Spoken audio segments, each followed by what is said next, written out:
If you're tired of serving the same few things for dinner week after week, then you're going to love what we're cooking up today. Plus, it's done in less than 30 minutes. Sounds too good to be true? Well, it's not.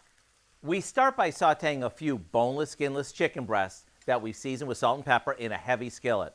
The reason I like a heavier skillet, like a cast iron one, is that it holds the heat and browns better.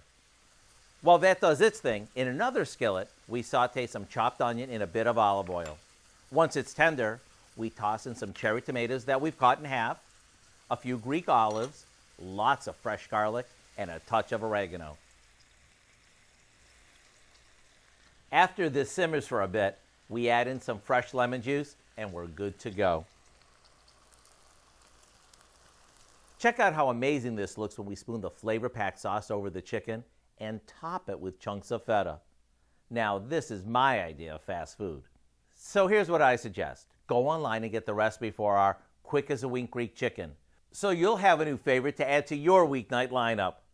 I'm Howard in the Mr. Food Test Kitchen, where today we found a tender, juicy Greek way for you to say, ooh, it's so good.